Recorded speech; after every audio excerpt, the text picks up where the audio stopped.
Hello friends, today we will learn about the chapter Footprints Without Feet, written by H.G. Wells, Herbert George Wells. This is quite an interesting story about a scientist named Griffin. He had been finding ways that could make a man invisible. Yes, he got success also in his experiment, and he developed a formula with which he can become invisible but can be touched and felt physically. ये story एक scientist Griffin के नाम की है जो एक ऐसा experiment कर रहे हैं, एक ऐसा फार्मूला तैयार कर रहे हैं, एक ऐसा मेडिसिन बनाना चाहते हैं जिसको खा कर के लोग इनविजिबल बन जाए, गायब हो जाए, दिखे ही नहीं. After developing a drug, he misuses his power to steal money, clothes and food. Yes, the scientist Griffin misuses his power. We should not misuse the power, the over miracle power which we have got through our knowledge. We should not misuse it. Griffin जो है ये experiment खुद में पहले carry करते हैं, इसलिए वो एक ड्रग जो मेडिसिन रहता है वो खा लेते हैं और उसका जो बॉडी है वो ट्रांसपेरेंट हो जाता है, एक शीट ऑफ ग्लास की तरह. और वो क्या करते हैं, वो एक चलने लगते हैं मड में, और द फ्रेशली मड में जो इम्प्रिंट्स जो उसके फीट रहते हैं पूरे प्लेस में उसके फुटप्रिंट्स आ जाते हैं. उसके जो फर्स्ट फुटप्रिंट्स जो होते हैं, टू यंग बॉयज़ देखते हैं जो कि उसके फुटप्रिंट्स को फॉलो करते रहते हैं जब तक कि वो जो फुटप्रिंट्स है दिखते रहता है और जब तक कि वो हल्का नहीं हो जाता है और फुटप्रिंट्स एक बार में गायब नहीं हो जाता. ग्रिफिन जो है बहुत आउटस्टैंडिंग साइंटिस्ट रहता है और उसके जो लैंडलॉर्ड रहते हैं वो उसको बहुत डिसलाइक करते हैं और वो उसको कहते हैं कि तुम घर से निकल जाओ. और इसी रिवेंज में वो, इसी गुस्से में वो ग्रिफिन जो है उसके घर को आग लगा देता है और वहाँ से वो भाग जाता है और इधर उधर गलियों में बिना पैसा का, मनी का और क्लोथ्स के वॉन्डर करते रहता है. जैसे कि वो इनविजिबल होता है तो उसको कोई भी नहीं देख पाता. जैसे कि वो स्ट्रीट्स में जाता है, उसको एक बार ठंडा लगता है तो वो एक बिग लंदन शॉपिंग सेंटर में जाता है ताकि उसको वहाँ पे जा कर के कपड़े मिल सके, मॉल टाइप में जाता है, कपड़े मिल सके और उसको गर्म लग सके. और जैसे ही जैसे कि स्टोर्स शट डाउन हो जाते हैं, वो उसमें से सबसे कंफर्टेबल क्लोथ्स जो होता है वो ले करके पहन लेता है और अपने आप को कोल्ड मीट और सम एस्प्रेसो रहता है, वो एक टाइप ऑफ कॉफ़ी है फ्रॉम नियर बाई रेस्टोरेंट जो है वो खा लेता है. और फिर बाद में पाइल ऑफ क्विल्ट्स रखे रहते हैं स्टोर पे, उस पे जा कर के वो सो जाता है. और जो दूसरे दिन सुबह होते हैं उसके जो एसोसिएट्स रहते हैं मॉल के, वो उसको अप्रोच करने लगते हैं, खोजने लगते हैं. तो फिर वो सारे क्लोथ्स को जल्दी जल्दी रिमूव कर देता है और फिर से इनविजिबल बन जाता है. तो इससे ये शो हो रहा है कि वो अपने पावर्स का मिसयूज़ कर रहा है, वो चोरी कर रहा है कपड़ा, खाना, ये सब. तो वो जैसे ही लंदन शॉपिंग सेंटर से बाहर निकलता है और लोग उसे देख लेते हैं तो वो फिर से वॉन्डर करने लगता है विदाउट क्लोथ्स, चिली वेदर में, ठंडे में पूरा.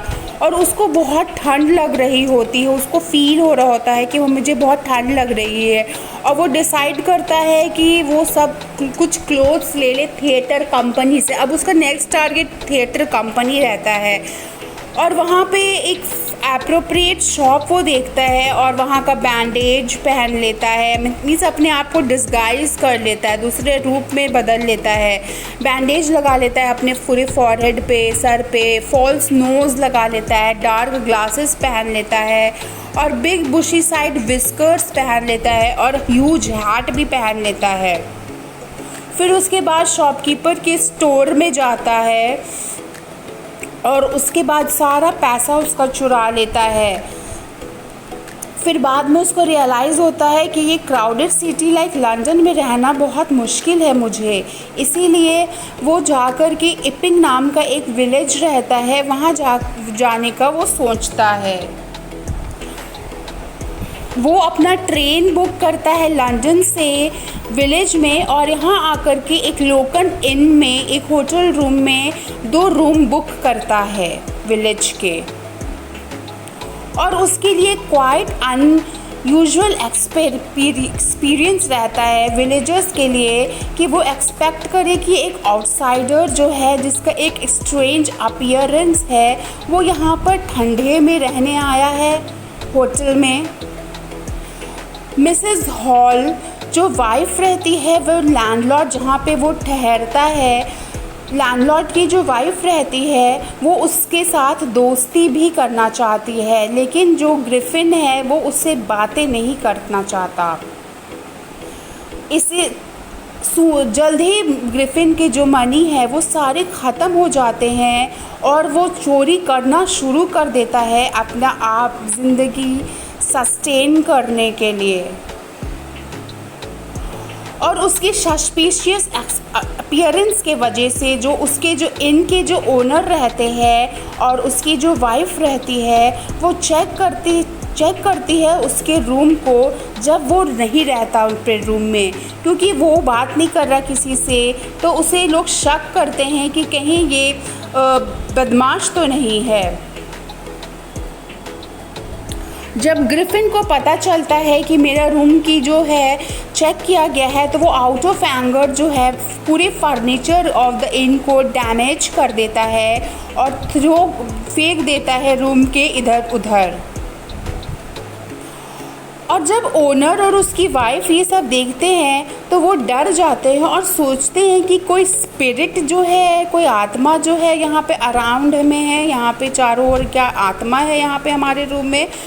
और उसके जो अनयूजुअल गेस्ट मिस ग्रिफिन जो रहते हैं, वो वही एक्चुअली में रिस्पॉन्सिबल रहते हैं, क्योंकि वो तो इनविजिबल हो जाते हैं। और वो मिसेस हॉल जो रहती है, ये सब देख करके वो कांस्टेबल मिस्टर जैफर्स को इंक्वायर करने बताती है कि ये जो मेरे घर पे जो एक अनयूजुअल जो गेस्ट आके ठहरे हुए हैं, प्लीज़ उसके बारे में आइडेंटिफाई करिए, उसके आइडेंटिटी को बताइए हमको, क्या कौन है वो, और उसको अरेस्ट कीजिए उसके डैमेज फर्नीचर्स लोग को डैमेज करने के लिए।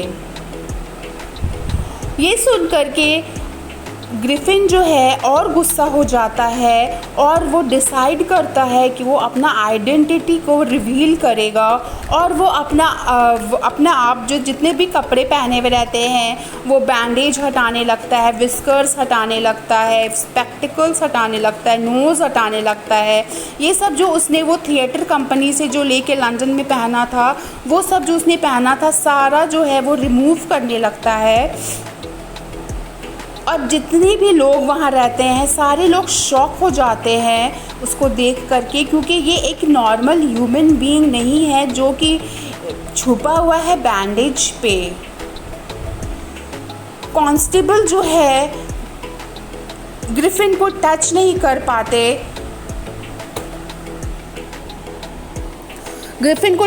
कर पाते, जैसे ही वो अपना गारमेंट्स निकालता है उसको पकड़ने की कोशिश करते हैं, अरेस्ट करने की कोशिश करते हैं, लेकिन जो कांस्टेबल जो मिस्टर जैफर्स रहते हैं वो उसे टच नहीं कर पाते और वो फिर से इनविजिबल हो जाता है और डिसअपियर हो जाता है, इन थिन एयर में वापस से डिसअपियर हो जाता है।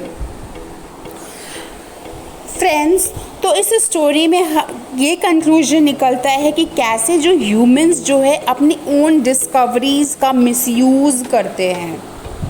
हमें अपना जो टैलेंट है उसका मिसयूज़ नहीं करना चाहिए, हमें उसे एक पॉजिटिव चीज़ में लगाना चाहिए ताकि हम उसे आगे हम डेवलप कर सकें।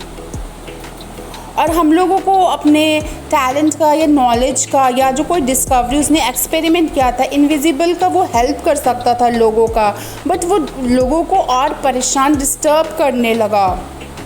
वो अपना जो क्रिएटिविटी है उसका मिस एप्रोप्रिएट यूज़ करने लगा। तो इसीलिए हमें अपना जो टैलेंट है उसका मिसयूज़ नहीं करना चाहिए, क्योंकि अगर हम अच्छा कर सकते हैं तो हम अच्छा करें, नहीं तो हम किसी का बुरा नहीं कर सकते। This is not good at all. तो friends, I hope you like the story, and if you like the video, please do like, share and subscribe my channel for more videos like this. Thank you.